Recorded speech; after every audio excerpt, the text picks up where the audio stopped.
পৃথিবীর মানচিত্রে এমন একটা জায়গা আছে যার দিকে নজর গোটা বিশ্বের। সেখানে তৈরি হচ্ছে এমন কিছু যার পরিণাম হতে পারে ভয়াবহ। একটা ভুল পদক্ষেপই বদলে দিতে পারে ইতিহাস।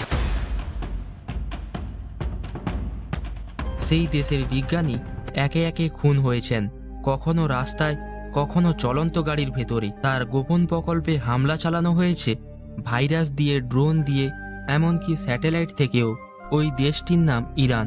1950-এর দশকে আমেরিকার হাত ধরে শুরু হয়েছিল শান্তিপূর্ণ পারমাণবিক শক্তি উৎক্ষেপণের প্রকল্প। কিন্তু 1979 সালের ইসলামিক বিপ্লব সবকিছু বদলে দেয়। রাজতন্ত্র পড়ে যায়, ক্ষমতায় আসে ধর্মীয় সরকার, আর পশ্চিমা দেশগুলি মুখ ফিরিয়ে নেয়।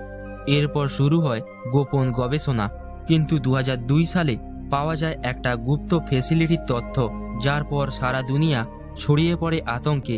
কিন্তু সেই সময় ইরান বলে, আমরা শুধু বিদ্যুৎ বানাচ্ছি। কিন্তু পশ্চিমা বিশ্ব বুঝে যায় কিছু একটা লুকোনো হচ্ছে। এই সন্দেহ থেকেই শুরু হয় নিষেধাজ্ঞা, ব্যাংক, তেল, প্রযুক্তি, সবচেয়ে গুরুত্বপূর্ণ রপ্তানি পথগুলো বন্ধ করে দেয় আমেরিকা এবং ইউরোপ। 2015 সালে স্বাক্ষরিত হয় জেসিপিও, যেখানে ইরান ইউরেনিয়াম সমৃদ্ধি সীমিত রাখতে রাজি হয়। কিন্তু 2018 সালে ট্রাম্প সরকার এসে সেই চুক্তি ছিঁড়ে ফেলেন। ইরান বলে, তাহলে আমরাও নিয়ম মানব না। তাহলে প্রশ্ন হলো, এতদিনও তারা বম তৈরি করতে পারেনি? কারণ আসল যুদ্ধটা চলছে পর্দার পেছনে। ইসরায়েল আগেই বলেছে, ইরান যদি বোমা তৈরি করে তাহলে আমরা হামলা করব। আর শুধু হুমকিও দিয়ে থেমে থাকেনি, একটা একটা করে মেরে ফেলেছে ইরানের শীর্ষ বিজ্ঞানীদের। 2010 থেকে 20 সালের মধ্যে কমপক্ষে 5 জন বিজ্ঞানীকে খুন করেছে টার্গেট করে। সবচেয়ে আলোচিত মোহসেন ফাকরিজাদের দেহ 2020 সালে রিমোট কন্ট্রোল মেশিন গানে গুলি করে খুন করা হয়েছিল তাকে। তাছাড়া একটা ভয়ঙ্কর কম্পিউটার ভাইরাস, যেটা শুধু ইরানের সেন্ট্রিফিউজি ধ্বংস করেনি, ধ্বংস করেছে আত্মবিশ্বাস। এটা ছিল টেকনোলজি দিয়ে চালানো এক মনস্তাত্ত্বিক যুদ্ধ।